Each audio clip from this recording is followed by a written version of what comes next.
सद्गुरु श्री ब्रह्म चैतन्य महाराज गोंदवलेकर, इनका प्रवचन 13 नवंबर।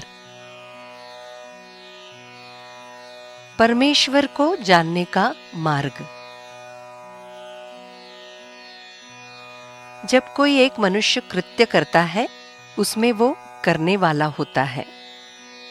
स्वयं अलग रहकर भी उस कृत्य में वो अंश रूप से रहता है। न्यायाधीश निर्णय देता है तो हम कहते हैं कि फलाना न्यायाधीश ने निर्णय दिया।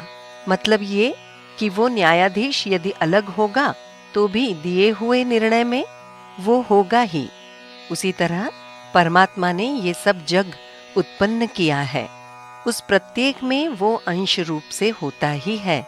इसलिए पूर्ण चराचर में ईश्वर देखना चाहिए, ऐसा कहा जाता है। उसका भी यही कारण है। इस सारी चराचर सृष्टि में ईश्वर को देखने की हमारी उतनी प्रबल इच्छा होनी पड़ती है।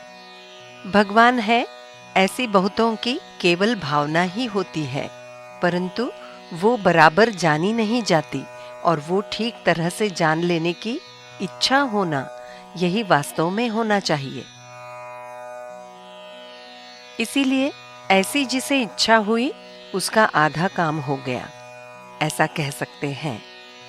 ऐसी इच्छा होने पर भगवान को देखने के क्या मार्ग है, ये वो देखने लगता है। उसे बहुत अलग अलग मार्ग बताने वाले मिलेंगे। कोई बताएगा कि संन्यास लिया तो जल्दी ही ईश्वर की प्राप्ति होगी। कोई कहेगा ब्रह्मचारी रहोगे तो भगवान मिलेंगे। कोई कहेगा वेदों ने गृहस्थाश्रम श्रेष्ठ बताया है, वैसा बर्ताव किया तो भगवान हमारे घर चलकर आएंगे।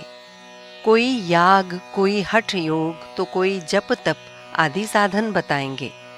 ऐसे भिन्न भिन्न मतांतरों की दुविधा में हम क्या करें? तो जिन्होंने ये मार्ग अपनाया है, उन्होंने क्या किया, ये देखना चाहिए।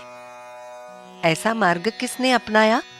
तो आज तक जो संत लोग हुए, उन्होंने, उन सभी ने भगवत प्राप्ति कर ली है। इसलिए वो क्या कहते हैं, ये देखें। हम घर से बाहर निकलते हैं तो रास्ता चलने लगते हैं।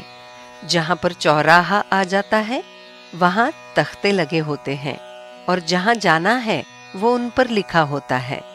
समझो हमें पंढरपुर जाना है। अब इनमें से कोई एक रास्ता छांव वाला है, इसलिए उसी रास्ते से जाने लगे तो हम पंढरपुर पहुंचेंगे क्या? पंढरपुर जाने का मार्ग धूप से भरा है, इसलिए छांव के मार्ग से जाना चाहिए, ऐसा हमारा हुआ।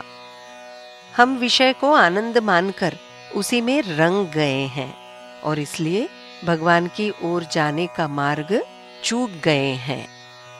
इसलिए संत बताते हैं उसी मार्ग से जाने का निश्चय करना चाहिए, और वो मार्ग यदि कठिन भी होगा तो भी वो भगवान की ओर जाता है, ये ध्यान में रखें। संतों ने जो मार्ग बना दिया है, उस पर आंख मूंद कर जाएं। गिरने लड़खड़ाने का डर ही नहीं। जानकी जीवन स्मरण जय जय राम।